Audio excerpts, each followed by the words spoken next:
বেশি দূরে যাস না, কিছুক্ষণের মধ্যেই বাসায় ফিরে যাব, বুঝলি? আচ্ছা ঠিক আছে মা, বেশি দূরে একদম যাব না। আম গাছটা তো বেশ সুন্দর, এই গাছটা আমার খুব পছন্দ হয়েছে। গাছকে দেখে কেমন জানি গাছের মধ্যে আমার মায়া জমে গেল। এই গাছটা তুলে আমার বাসায় নিয়ে যাব। কি হঠাৎ আম গাছটা সোনার হয়ে গেল কেন? আমার খুব ভয় করছে। না না, এখানে থাকা ঠিক হবে না, এক্ষুনি মায়ের কাছে যেতে হবে আমাকে। হয়েছে টুকি, তুই এত ভাবছিস কেন? কোনো কিছু থেকে ভয় পেয়েছিস নাকি? বল আমাকে, বল।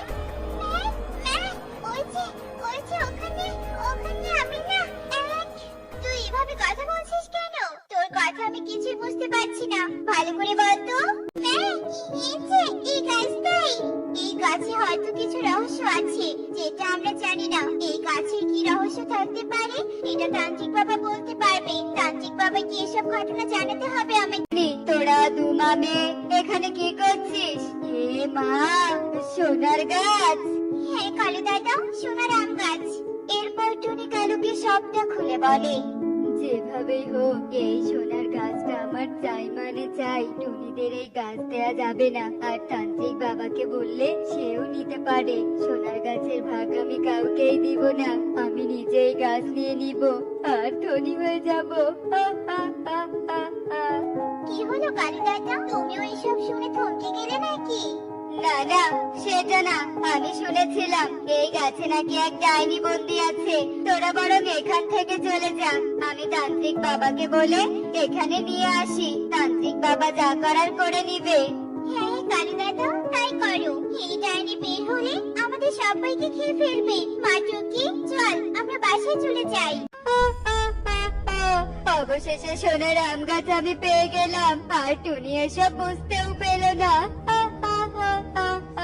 আমি এই গাছটা তুলে আমার ঘরে রাখবো। যেই বলা সেই কাজ। কালু সোনার গাছ তুলে তার বাসায় নিয়ে আসে। সোনার গাছ পেয়ে কালু নিজেকে ধনী মনে করে। কি হলো মা, তুমি এভাবে কি ভাবছো? আমার মন কেমন জানি একটু লাগছে রে মা। সবসময় ওই কথাই মনে পড়ছে। আসলে কি গাছের ভিতরে ডাইনি বন্দি আছে নাকি অন্য কিছু? মা, তুমি সবকিছু নিয়ে এত ভাবো কেন বলো তো? যা হইতে একটু হয়ে গেছে। খুব খিদে পেয়েছে মা, যাও খেতে দাও, নয়তো আমি পড়তে বসবো। আচ্ছা ঠিক আছে, তুই পড়তে বস, আমি এক্ষুনি খাবার নিয়ে আসছি। আমি বরং গাছের একটা পাতা ছিঁড়ে বিক্রি করে আসি। আর এই গাছকে খুব সাবধানে রাখতে হবে, কেউ যেন দেখতে না পায়। এই বলে কালু সোনার গাছ থেকে পাতা ছিঁড়তে ধরে, কিন্তু কালু কিছুতেই পাতা ছিঁড়তে পারে না। কি সোনার পাতা ছিঁড়ছে না কেন?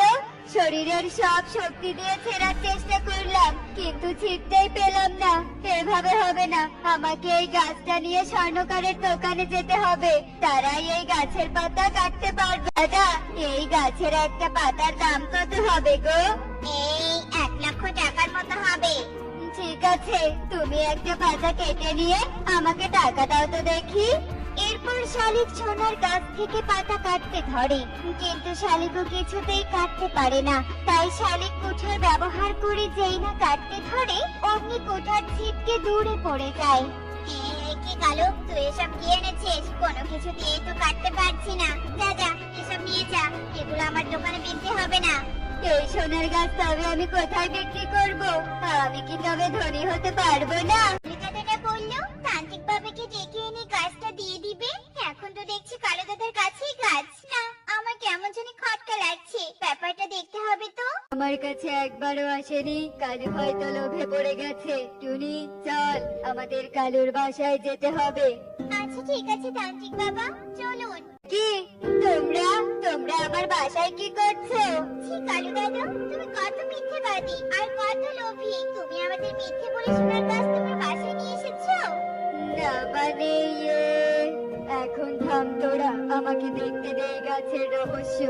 এই বলে তান্ত্রিক ধ্যান করতে থাকে, আর হঠাৎ তান্ত্রিক চমকে ওঠে। এই সোনার আম গাছে এক পরিবন্দী আছে, প্রায় অনেক বছর থেকে। আর টুনি, তোর মেয়ে এই গাছ ছোঁয়ার সাথে সাথে সোনার হয়ে উঠেছে। তাই এই পরীকে শুধু তোর মেয়েই পারে মুক্ত করতে। কিন্তু আমার মেয়ে তো ছোট, সে কিভাবে পরীক্ষা মুক্ত করবে? আমাদের বনের নদীর পাশে ফুলের বাগান রয়েছে, সেখান থেকে সূর্য অস্ত যাওয়ার আগে সূর্যমুখী ফুল এনে এই সোনার গাছে ছুঁয়ে দিতে হবে, তবেই পরি তার রূপ ফিরে পাবে। আমি পারবো আন্টি। পরীকে মুক্ত করার জন্য হলেও আমাকে পারতেই হবে। সূর্য ডোবার সময় হয়ে এসেছে মা। আমি তবে এখন আসি। দাঁড়া মা, আমিও যাবো তোর সাথে। না টুনি, তুই তোর মেয়ের সাথে যেতে পারবি না, টুকিকে এটা একাই করতে হবে। টুকি, তোর হাতে সময় নেই, তুই বেরিয়ে আমাকে এক্ষুনি এই ফুল নিয়ে যেতে হবে। আকাশে সূর্য মামা অনেকটাই ডুবে গেছে। পুরোপুরি ডোবার আগে আমাকে যেতে হবে। তোমাদের অনেক অনেক ধন্যবাদ পিচ্চিমি। তোমাকে অসংখ্য ধন্যবাদ। তোমাদের কারণে এত বছর পর আমি এই সোনার গাছ থেকে মুক্তি পেলাম। আর বদমাইশ কালু, তুই সোনার গাছ পেয়ে অনেক লোভী হয়ে গিয়েছিলি তাই না? অনেক চেষ্টা করেছিলে সোনার পাতা কেটে নেওয়ার জন্য, কিন্তু পারিসনি। লোভী কোথাকার, তোকে আজকে উচিত শিক্ষা দিব আমি। না না, আমার ভুল হয়েছে, তুমি আমাকে ক্ষমা করে দাও। এত এত সোনা দেখে আমি লোভ সামলাতে পারিনি, আমি আমার লোভের কারণে অনুতপ্ত, দয়া করো আমাকে। করি, তুমি কালু দাদার কিছু করো না। কালু দাদা বুঝতে পারিনি, ওনাকে ক্ষমা করে দাও। ঠিক আছে, তোমার কথাতেই আমি কালুকে ক্ষমা করে দিলাম। আর এই নাও সোনার আম পাতার ঘর।